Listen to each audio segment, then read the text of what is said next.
Dragon Age is about dominating the battlefield. It's about that moment when you charge, that tension of not being certain, and then seeing your characters slice heads off, throw spells, set things on fire, until essentially you bring it to a crashing close and say, yeah, this one I won, now I've got 400,000 more to go.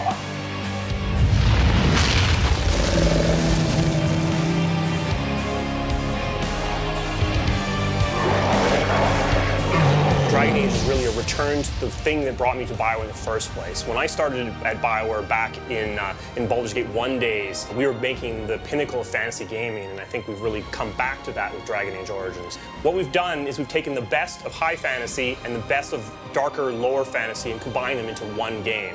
So you're taking, like the Tolkien, the overarching good versus evil metaphor that draws you through a high fantasy game, but the darker, grayer choice and consequence of something like a George R.R. Martin or a Conan, and we combine them. So you're playing as a Grey Warden, you have to save the world, but the way you do that sometimes means you have to make some pretty tough choices.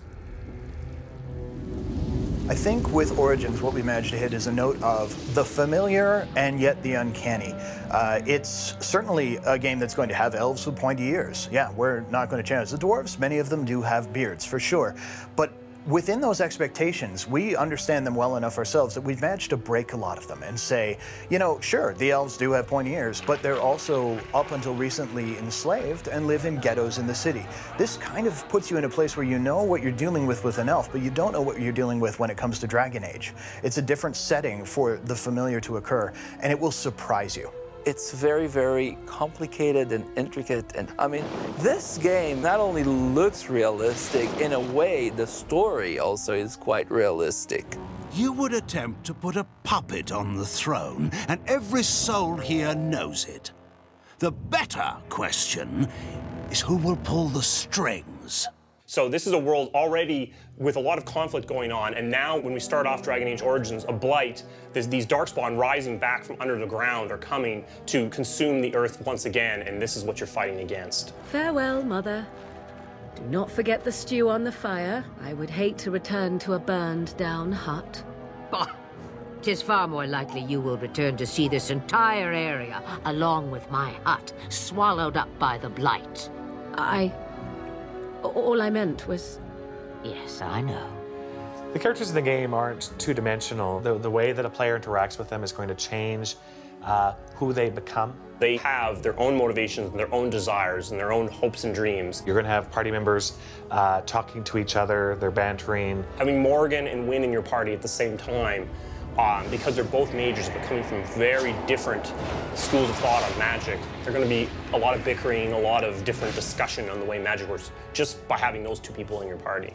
They're reacting to everything that you do. You'll take an action in the world, and a party member will speak up, and perhaps they'll object, perhaps they'll approve, and you may change your course of action based on that, or suffer the consequences, right? The consequences are what the game is all about. It's like dancing on a field of razor blades, so it may be possible to make it through Dragon Age Origins with everyone happy, but you're gonna have to be really careful about what you're doing. There was a lot of writing that went into Dragon Age. It appears it will be civil war after all, despite the Darkspawn.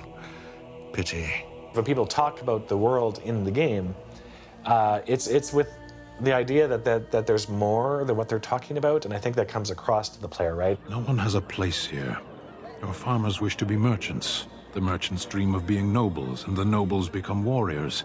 No one is content to be who they are. When I play games, you can tell very quickly, usually, if what is present is all that's been created. And then there's other times when you're reading a book or when you're playing a game, and you can sort of feel immediately that there's this whole breadth of history that the game creator is just dying to get you to fall in love with. And that's what I'm hoping, that the fans will get into this world and they will fall in love with it and see exactly what we've put together for them and value it.